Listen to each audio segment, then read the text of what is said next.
I sometimes read public domain books here on Leaves of Glen, and they were written a long time ago, so they're usually racist or sexist or bigoted.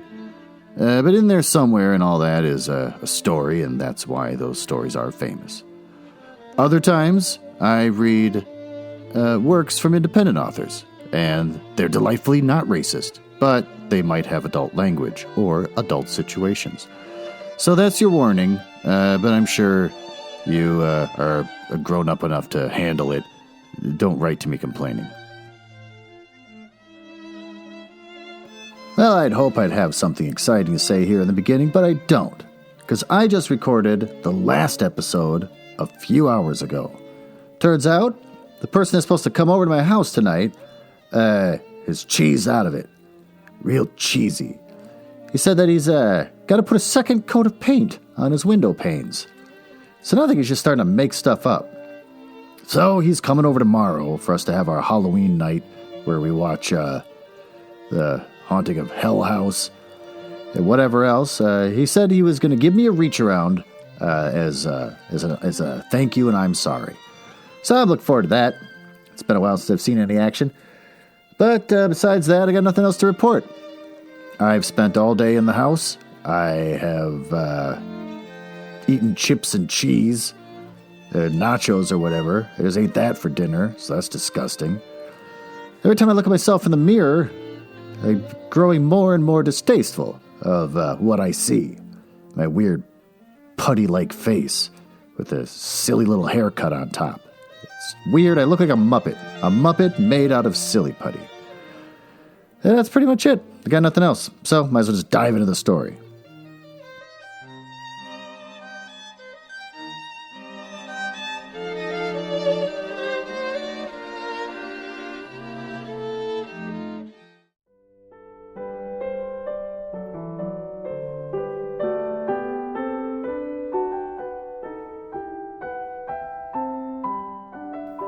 You ever hear of Algernon Blackwood?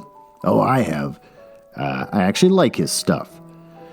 Algernon Henry Blackwood was born the 14th of March, 1869, and died the 10th of December, 1951. He was an English broadcasting narrator, a journalist, and novelist and short story writer, and among the most prolific ghost story writers in the history of the genre. The literary critic S.T. Joshi stated, his work is more consistently meritorious. Well, we're looking that one up.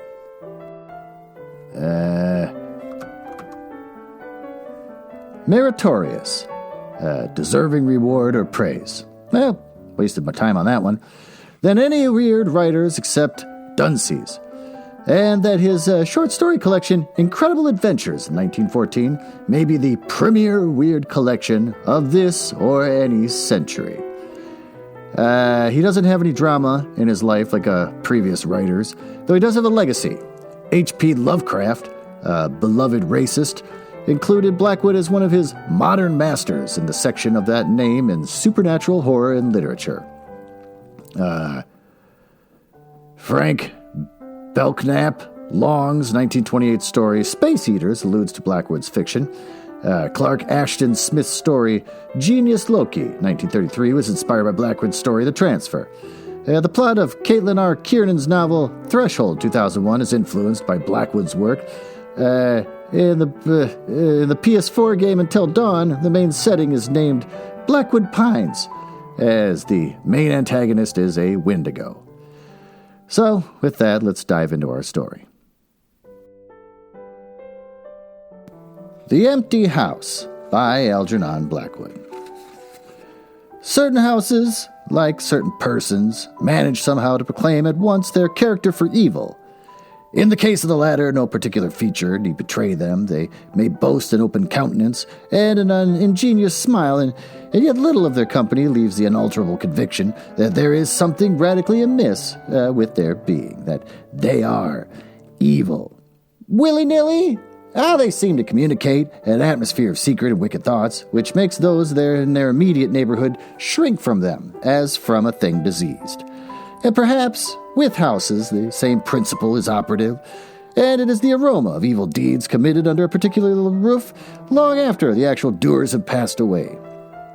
What makes the goose flesh come and the hair rise, something of the original passion of the evildoer, and of the horror felt by his victim, enters the heart of the innocent watcher, and he becomes suddenly conscious of tingling nerves, creeping skin, and chilling of the blood. He is terror-stricken without apparent cause. There was manifestly nothing in the external appearance of this particular house to bear out the tales of horror that was said to reign within. It was neither lonely nor unkempt. It stood crowded into one corner of the square and looked exactly like the houses on either side of it.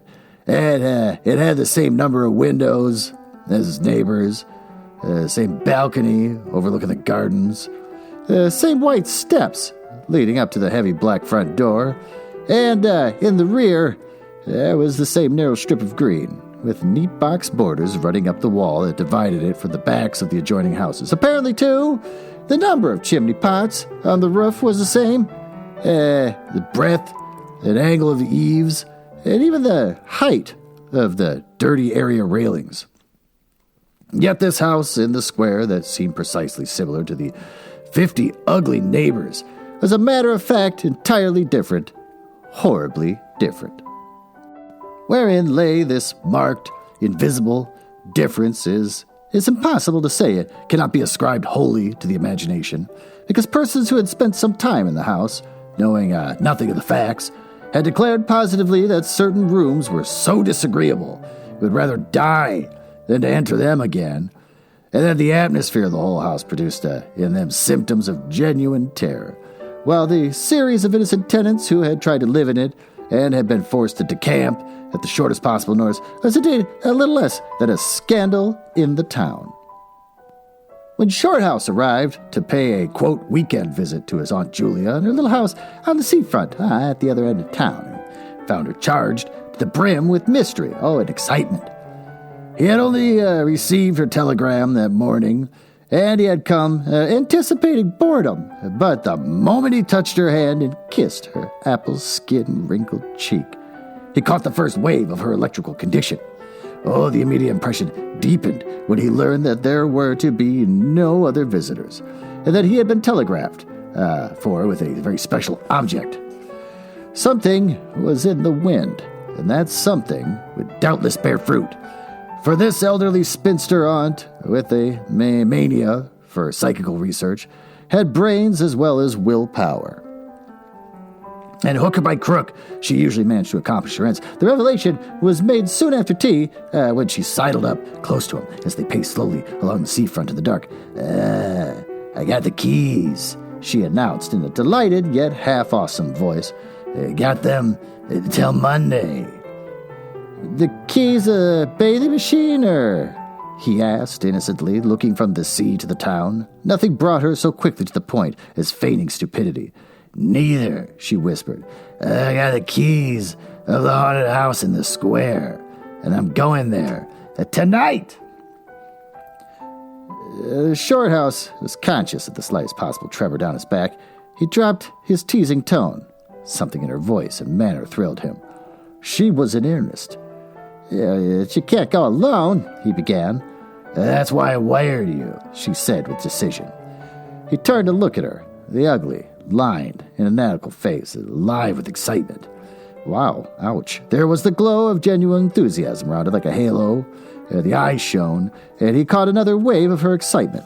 And a second tremor, more marked than the first, accompanied it. Thanks, Aunt Julia, he said politely. Thanks awfully. I should not dare to go quite alone, she went on, raising her voice. But with you, I should enjoy it immensely. You're afraid of nothing. I know. Thanks so much, he said again. Is anything likely to happen? A great deal has happened, she whispered, though it's been most cleverly hushed up. 3 tenants have come and gone in the last few months. And the house is said to be empty for good now. In spite of himself, Shorthouse became interested. His aunt was so very much in earnest. The house is very old indeed, she went on. And the story, an unpleasant one, dates a long way back. It has to do with a murder committed by a jealous stableman who had some affair with a servant in the house. One night, he managed to secret himself into the cellar, and when everyone was asleep, he crept upstairs to the servants' quarters and chased the girl down to the next landing, and before anyone could come to the rescue, threw her bodily over the banisters into the hall below. And the stableman was caught, I believe, and hanged for murder. It all happened a century ago, and I've not been able to get more details about the story. Burp. All I've had is coffee. Well, and nachos. Shorthouse now felt his interest thoroughly aroused, but though he was not particularly nervous for himself, he hesitated a little on his aunt's account. On one condition, he said at length. Nothing will prevent my going, she said firmly, but I may as well hear your condition. That you guarantee your power of self-control if anything really horrible happens. I mean, that you're sure you won't get too frightened? Jim, she said scornfully. I'm not young, I know, nor my nerves, but with you, in italics, I should be afraid of nothing in the world. This, of course, settled it, for Shorthouse had no pretensions of being other than a very ordinary young man, and an appeal to his vanity was irresistible. He agreed to go. Instinctively, by a sort of subconscious preparation, he kept himself and his forces well in hand the whole evening, compelling an accumulative reserve of control by that nameless inward process of gradually putting all the emotions away and turning a key upon them, a process difficult to describe but wonderfully effective, as all men who have lived through severe trials of the inner man will understand. Later it stood him in a good stead. Whatever. But it was not until 10:30 when they stood in the hall, well in the glare of friendly lamps and still surrounded by comforting human influences, that he had to make the first call upon the store of collected strength. For once the door was closed, and he saw the deserted silent street stretching away white in the moonlight before them, it came to him clearly that the real test that night would be in dealing with two fears instead of one. He'd have to carry his aunt's fear as well as his own, and he glanced down at her sphinx-like countenance and realized that it might assume no pleasant aspect or a rush of real terror. He's satisfied only with one thing in the whole adventure, that he had confidence in his own will and power to stand against any shock that might come. Slowly they walked along empty streets of the town. A bright autumn moon silvered the roofs, casting deep shadows. There was no breath of wind, and the trees in the formal gardens by the seafront watched them silently as they passed along. To his aunt's occasional remarks, Shorthouse made no reply, realizing she was simply surrounding herself with mental buffers, saying ordinary things to prevent herself thinking extraordinary things. A few windows showed lights, and from scarcely a single chimney came smoke or sparks. Really? Sparks come up? Seems dangerous. Shorthouse had already begun to notice everything, even the smallest details. Presently they stopped at the street corner and looked up at the name on the side of the house, full in the moonlight, and with one accord, but without remark, turned into the square and crossed over to the side that lay in shadow. The number of the house is 13, whispered a voice at his side. And neither of them made the obvious reference, but passed across the broad sheet of moonlight and began to march up the pavement in silence. It was about halfway up the square that Shorthouse felt an arm slipped quietly but significantly into his own, and knew then that their adventure had begun in earnest, and that his companion was already yielding imperceptibly to the influences against them. She needed support. A few minutes later, they stopped before a tall, narrow house that rose before them in the night, ugly in shape and painted in dingy white shutterless windows, without blinds, stared down upon them, shining here and there in the moonlight. There were weather streaks in the wall and cracks in the paint, and the balcony bulged out from the first floor a little unnaturally. But beyond this generally forlorn appearance of an unoccupied house, there was nothing at first to single out this particular mansion for the evil character it had most certainly acquired. Taking a look, Over their shoulders to make sure they had not been followed, they went boldly up the steps and stood against the huge black door that fronted them forbiddingly. But the first wave of nervousness was now upon them, and Shorthouse fumbled a long time with the key before he could fit into the lock at all. For a moment, if truth were told, they both hoped it would not open, for they were a prey to various unpleasant emotions as they stood there on the threshold of the ghostly adventure. Shorthouse, shuffling with the key and hampered by the steady weight on his arm, certainly felt the solemnity of the moment. It was as if the whole world, for all experience, seemed at that instant concentrated on his own consciousness. Were listening to the grating noise of that key. A stray puff of wind wandered down the empty street and woke a momentary rustling in the trees behind him.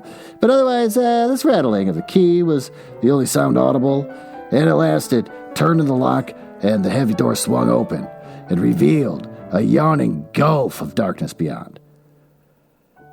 With a last glance at the moonlit square, they passed quickly in, and the door slammed behind them with a roar that echoed prodigiously through the empty halls and passages. But instantly the echoes, another sound made itself heard, and Aunt Julia leaned suddenly so heavily upon him that he had to take a step backwards to save himself from falling.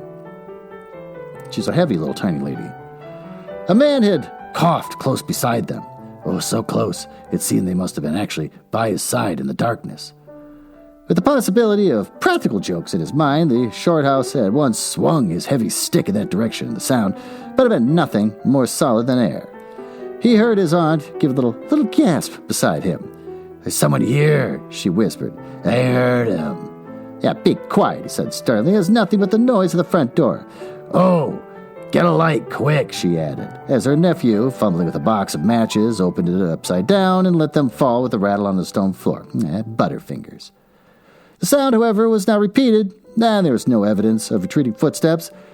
In another minute, they had a candle burning, using an empty end of the cigar case as a holder, and when the first flare had died down and held the impromptu lamp aloft and surveyed the scene, it was dreary enough in all conscience, for there is nothing more desolate in all the abodes of men than an unfurnished house, dimly lit, silent and forsaken, and yet tenanted by rumor, with the memories of evil and violent histories. They were standing in the wide hallway.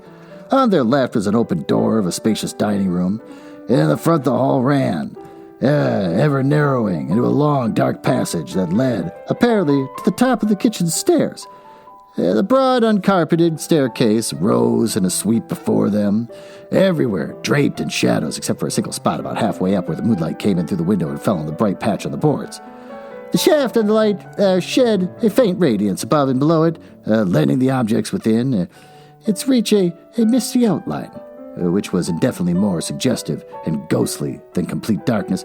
Filtered moonlight always seems to paint faces on surrounding gloom, and as Shorthouse peered up into the well of darkness and thought of the countless empty rooms and passages in the upper part of the old house, he caught himself longing again for the safety of the moonlit square, or the cozy, bright drawing room they had left an hour before. Then, realizing that these thoughts were dangerous, he thrust them away again and summoned all his energy for concentration on the present. "Aunt Julia," he said aloud, severely, "we must now go through the house from top to bottom and make a thorough search." "Why?" The echoes of his voice died away, slowly, all over the building, and in the intense silence that followed, he turned to look at her. In the candlelight, he saw that her face was already a ghastly pale. But she dropped his arm for a moment and said, in a whisper, stepping close in front of him, "I agree. We must be sure there's no one hiding. That's the first thing." She spoke with evident effort and looked at her with admiration. "You feel quite sure of yourself? It's not too late?" "I think so," she whispered, her eyes shifting nervously toward the shadows behind. "Quite sure. Only one thing." "What's that?"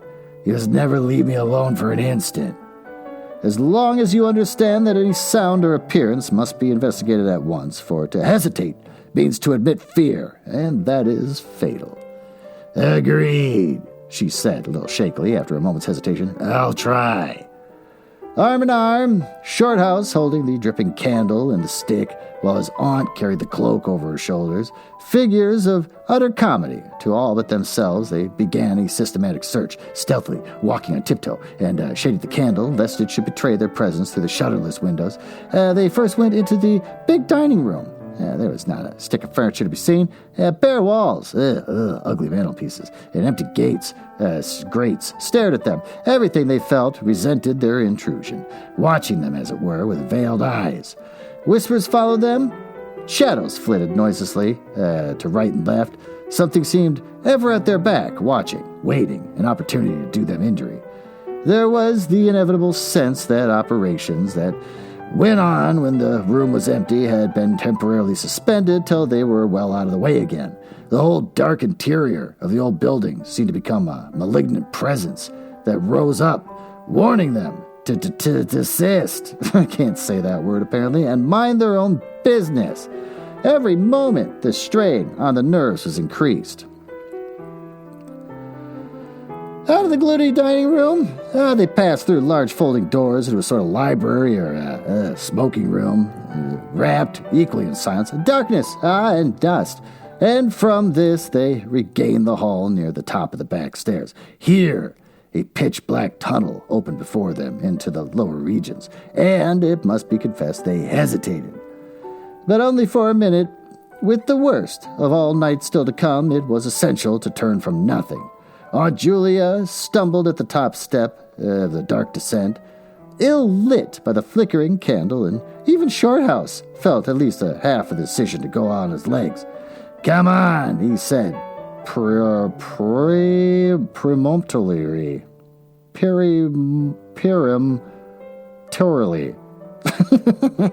I'm having another moment where my brain just turned off and I cannot form a certain word.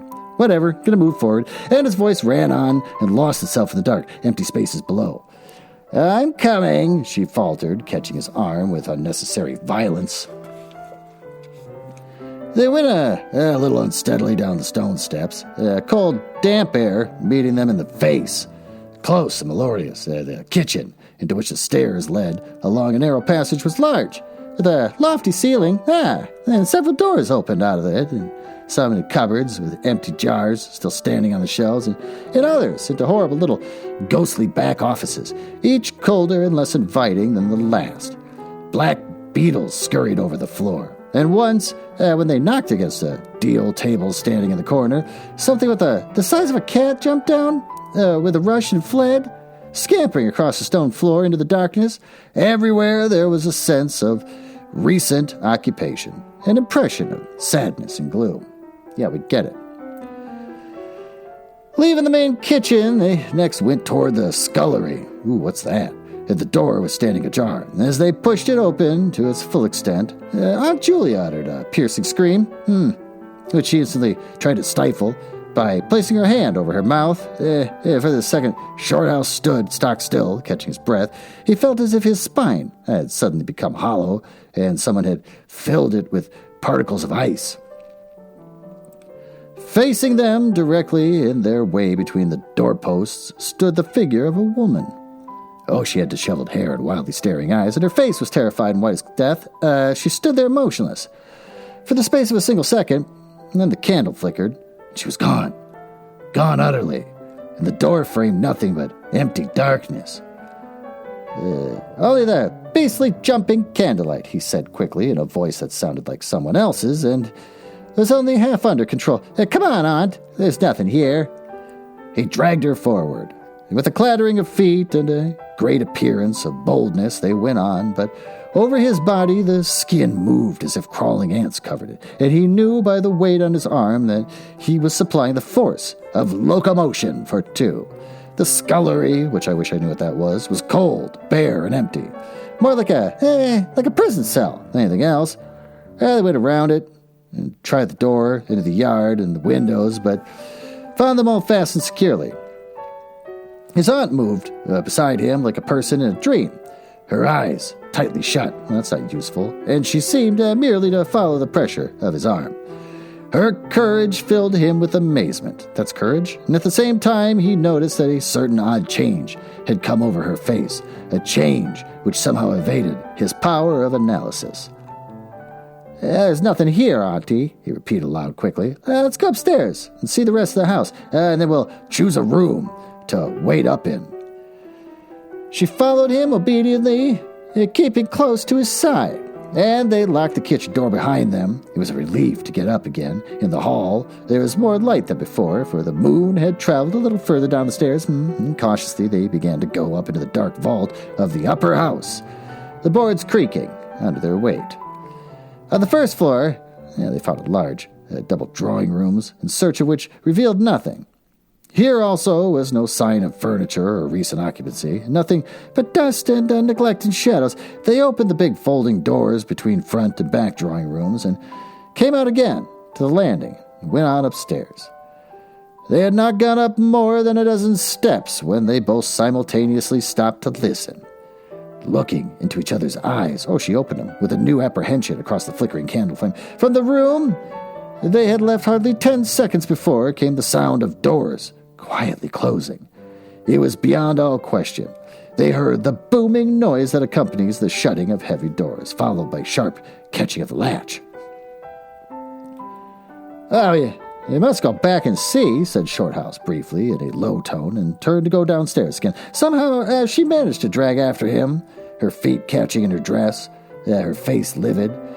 And they entered the front drawing room. It was plain that the folding doors had been closed half a minute before. Without hesitation, Shorthouse opened them, and almost expected to see someone facing him in the back room, but only darkness and cold air met him. And they went through both rooms, finding nothing unusual, and then they tried every way to make the doors close of themselves. There was no wind enough even to set the candle flame a-flickering. The doors could not move without strong pressure. All was silent as the grave. Undeniably, the rooms were utterly empty, and the house utterly still. "It's beginning," whispered the aunt at his elbow, which he hardly recognized as his aunt's. He nodded in acquiescence, and taking out his watch to note the time. It was 15 minutes before midnight. He made the entry of exactly what had occurred in his notebook. Oh, weird. Taking the time and all this, be like, hold on a sec, I gotta write this down in my notebook, which probably takes a while. Setting the candle on its case upon the floor in order to do so, it took a minute or two to balance it safely against the wall.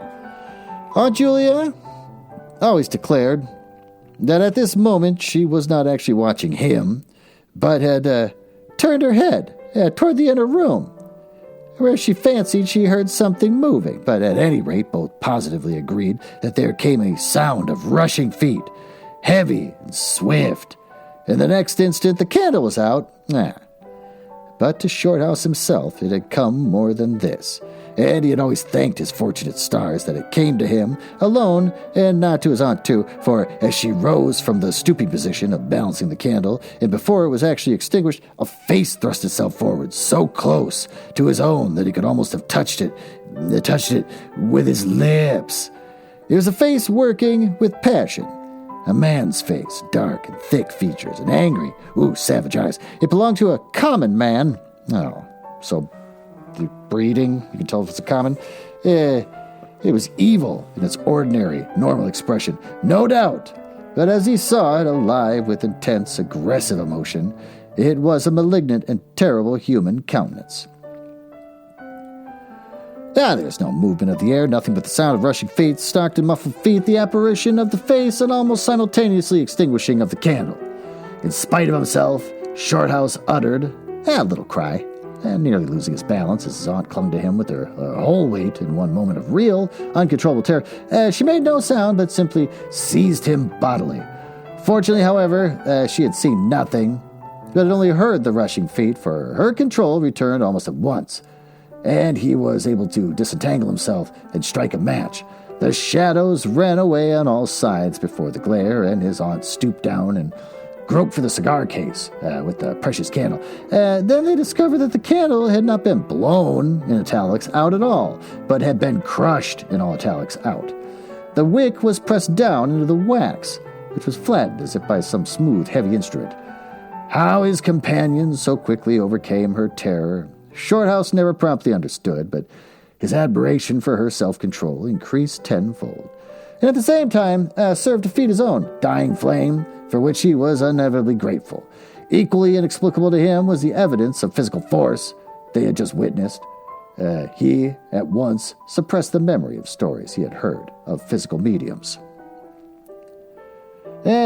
Dangerous phenomenon, for if it were true, and either his aunt or himself was unwittingly a physical medium, it meant that they were simply aiding to focus the forces of a haunted house already charged to the brim. It was like walking with unprotected lamps among uncovered stores of gunpowder. So, with as little reflection as possible, he simply relit the candle and went up the next floor. The arm in his trembled, is true, his own tread is often uncertain, but they went on with thoroughness, and after a search, revealing nothing, they climbed the last flight of stairs to the top floor of all. Here they found a perfect nest of small servants' rooms, with broken pieces of furniture, dirty cane-bottomed chairs, chests of drawers, cracked mirrors, decrepit bedsteads. The rooms had now sloping ceilings, had already hung here and there with cobwebs. I thought people were just living in this house recently, like 3 months prior. And badly plastered walls, a depressing and dismal region, which they were glad to leave behind. It was on the stroke of midnight when they entered a small room on the 3rd floor, close to the top of the stairs, and arranged to make themselves comfortable for the remainder of their adventure. It was absolutely bare, and was said to be the room, then used as a closed closet, into which the infuriated gloom had chased his victim and finally caught her. Outside, across the narrow landing, began the stairs leading up to the floor above, and the servants' quarters, where they had just searched. In spite of the chilliness of the night, there was something in the air room that cried out for an open window. But there was nothing more than this. Shorthouse could only describe it by saying that he felt less master of himself here than any other part of the house.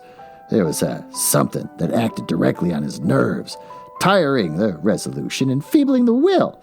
He was conscious of the result before he had been in the room 5 minutes, and it was in the short time that they stayed there that he suffered the wholesale depletion of his vital forces, which was, for himself, the chief horror of the whole experience. They put the candle on the floor of the cupboard, leaving the door a few inches ajar, so that there was no glare to confuse the eyes, and no shadow to shift about on the walls and the ceiling. Then they spread the cloak on the floor and sat down to wait, with their backs against the wall. Shorthouse was within 2 feet of the door into the landing. His position commanded a good view of the main staircase leading down the darkness, and also of the beginning of the servants' stairs going to the floor above. The heavy stick lay beside him within easy reach. The moon was now high above the house, though the open window they could see comforting stars like friendly eyes watching in the sky. One by one, the clocks of the town struck midnight. So they're not all perfectly timed. That's unfortunate. And when the sounds died away, the deep silence of the windless night fell again over everything. Only the boom of the sea, far away, lugubrious, it's happening to me again, filled the air with hollow murmurs. Inside the house, the silence became awful, he thought, because any minute now it might be broken by sounds portending terror. The strain of waiting told more and more severely on the nerves, and they talked in whispers, when they talked at all, for their voices aloud sounded queer and unnatural. A chilliness, not altogether due for the night air, invaded the room and made them cold. The influences against them, whatever these might be, were slowly robbing them of self-confidence. And the power of decisive action, their forces, were on the wane, and the possibility of a real fear took over a new and terrible meaning. He began to tremble for the elderly woman by his side, whose pluck could be hardly save her beyond a certain extent. He heard the blood singing in his veins. It sometimes appeared so loud that he fancied it prevented his hearing properly certain other sounds that were beginning to faintly make themselves audible in the depths of the house. Every time he fastened his attention on these sounds, they instantly ceased. They certainly came no nearer, yet he could not rid himself of the idea that movement was going on somewhere in the lower regions of the house. The drawing room floor, where the doors had so strangely closed, seemed too near. The sounds were further off than that. He thought of the great kitchen, with the scurrying black beetles, and of the dismal little scullery, which I still don't know what that is, but somehow or other they did not seem to come from there either. Surely they were not outside the house. Then suddenly the truth flashed into his mind, and for a space of a minute he felt as if his blood had stopped flowing and turned to ice. The sounds were not downstairs at all. They were upstairs. Upstairs! Somewhere among those horrid, gloomy little servants' rooms, with their bits of broken furniture, and low ceilings, and cramped windows. Upstairs, where the victim had first been disturbed and stalked to her death. And the moment he discovered the sounds were, as he began to hear them more clearly, it was the sound of feet moving stealthily along the passage overhead, in and out of the rooms, and past the furniture. He turned quickly to steal a glance at motionless figure sitting beside him to know whether she had shared this discovery. The faint candlelight, coming through the crack in the cupboard door, threw her strongly marked face into vivid relief against the white of the wall. But it was something else that made him catch his breath and stare again. An extraordinary something had come into her face and seemed to spread over her features like a mask. It smoothed out the deep lines and drew the skin everywhere a little tighter, so that the wrinkles disappeared. It brought into the face, with the sole exception of the old eyes, an appearance of youth and almost of childhood. He stared speechless in amazement that was dangerously near to horror. It was his aunt's face indeed, but it was her face of 40 years ago, the vacant, innocent face of a girl.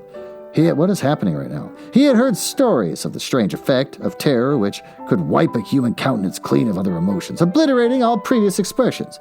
But he had never realized that it could literally be true, or could mean anything so simply horrible as what he saw now, for the dreadful signature of overmastering fear was simply plainly in that utter vacancy of the girlish face beside him.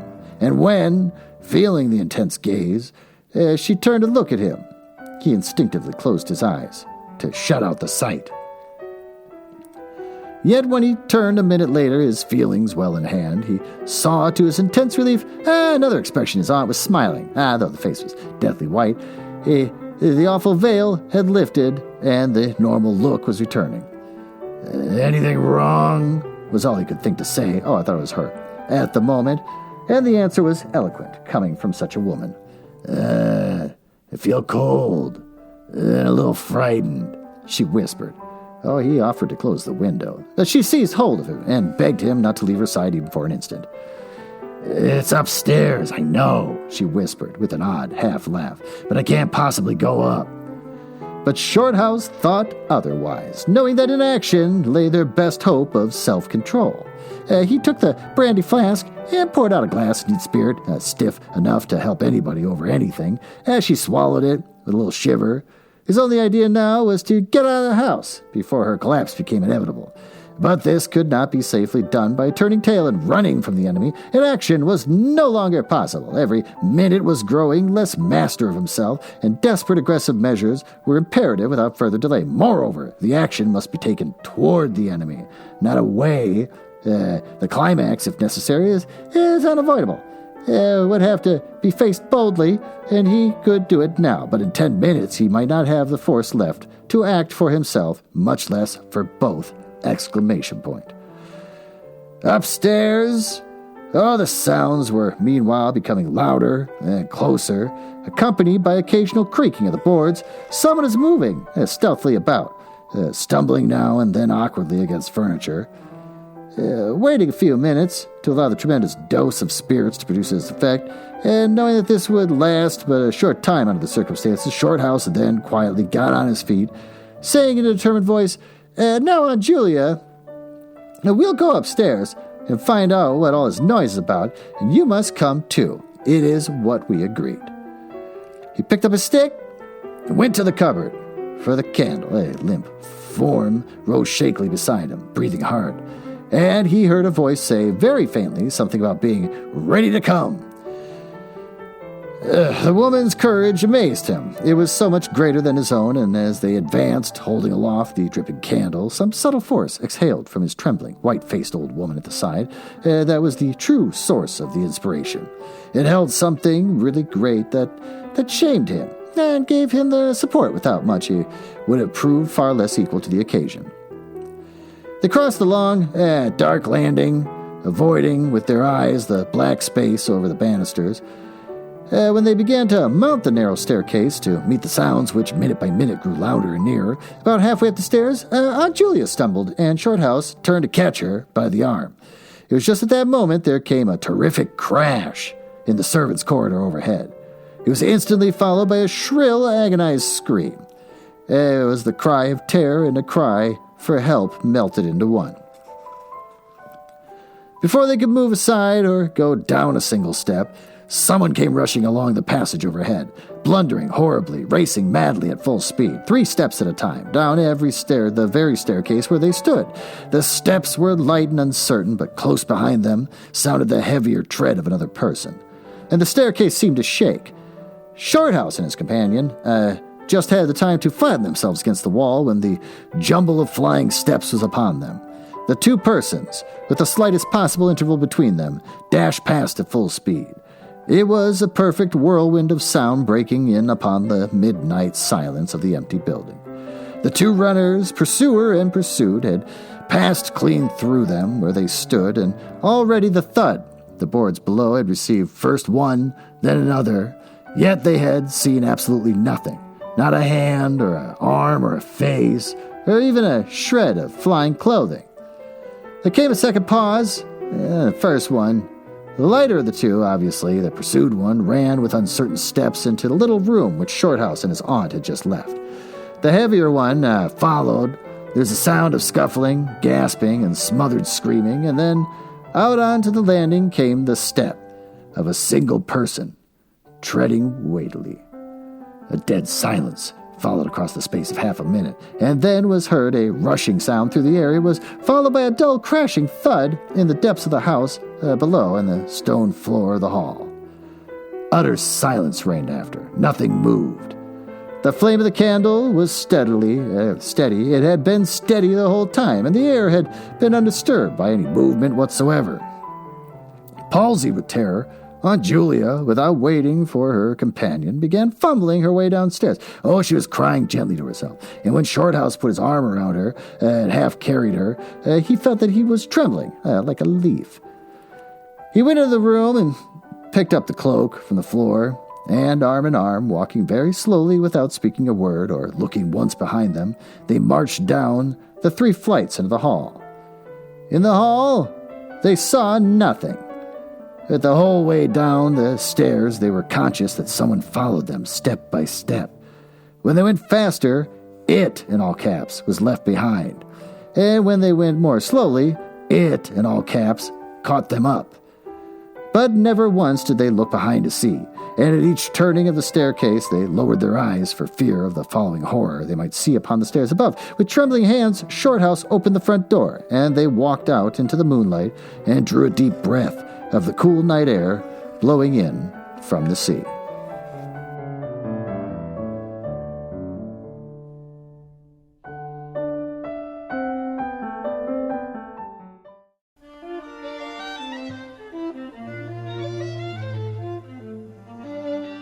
Oh, that was good.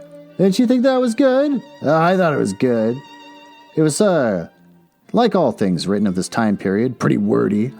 But still, it stuck to the point. It wasn't like the other one I read, where they had the haunted house experience, and then spent an equal amount of time talking about some sort of theory about some kind of hypnotist casting a spell, and they have to take apart the house, and all this silliness. Nope, this is just a guy coming in from out of town, and him and his aunt go into a haunted house, and they see a scary thing, and then they leave. End of story.